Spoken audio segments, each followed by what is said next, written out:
Is European AI It's a question I've wondered about for a while now. If I have to believe my newsfeed and social media and the algorithms that guide it, Europe wasn't even in the race to begin with. But how true is that really? I know we don't spend the billions of euros that the US spends, but does that mean we're doomed? Does that mean that once again we'll have to live in a world where we'll have to pick the superior US tech product? Or is there hope? Is there a world in where the US ends up spending its billions and we end up making a company so effective that we only need one? Let's find out. Yes, it's true that the US and China dominate the headlines.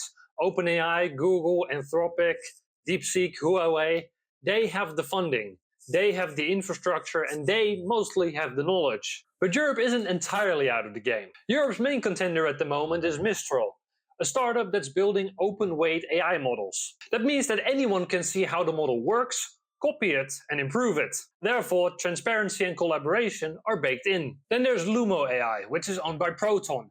They focus on privacy-first generative AI, making AI that both makes useful content and keeps users' data safe. Now compare that to the black box models of Google and OpenAI and Anthropic. You can use them, but you don't know how they really work. Therefore, you're just a user and not a contributor. But the question isn't necessarily about the differences between these AI models, it's how we turn those differences into global products that are used everywhere, and how to do it fast enough that it actually still matters. There is a way to do that. But let me first explain how big of a gap we actually need to cross. The problem with European AI compared to US and China is the fact that we lack funding. For example, OpenAI spent $100 million just to train GPT-4. And they've spent tens of billions more to actually build a company around it. And Google bought DeepMind for $500 million and has also spent tens of billions to actually build it to an actual useful product. And in this year, they will actually spend $175 billion to train the models and to build out the complete infrastructure around it. Now compare that to Europe. Mistral has also raised hundreds of millions in funding, and Lumo AI has raised tens of millions. That's not billions, and it's definitely not tens of billions or hundreds of billions.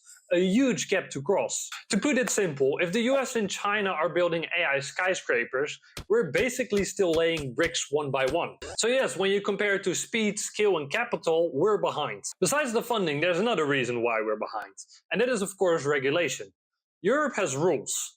GDPR was necessary, and also the AI Act that is coming up is a useful thing to protect citizens from corporations that may leech on their data. But there's a catch to that, especially a catch for startups.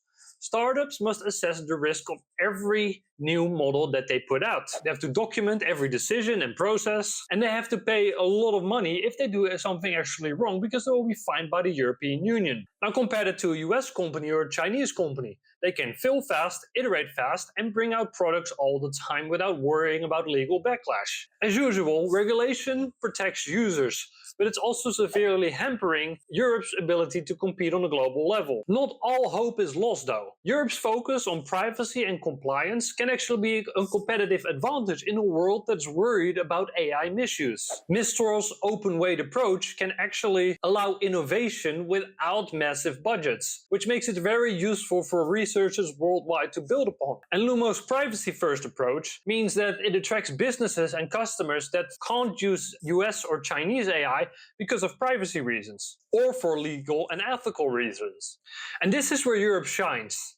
Niches where due diligence, compliance, and accountability aren't optional. We're talking hospitals, law firms, banks, the aviation industry, and other public institutions. Sectors where mistakes can be costly and where privacy security is critical. Mistral and Lumo fit those purposes perfectly. Now, in order to make sure that we can compete in those sectors, we'll need to use the funding that we have and deploy it strategically. And that funding should mainly go to retaining talent within Europe.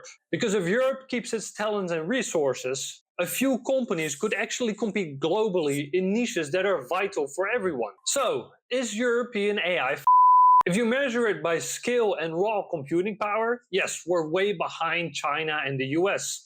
And it's also unlikely that we'll catch up with that anytime soon. But if you measure by ethics, privacy, and niche innovation, European AI could actually become an important player in sectors that are vital to our economy and that don't necessarily change day by day. But that is, of course, if we play our cards right.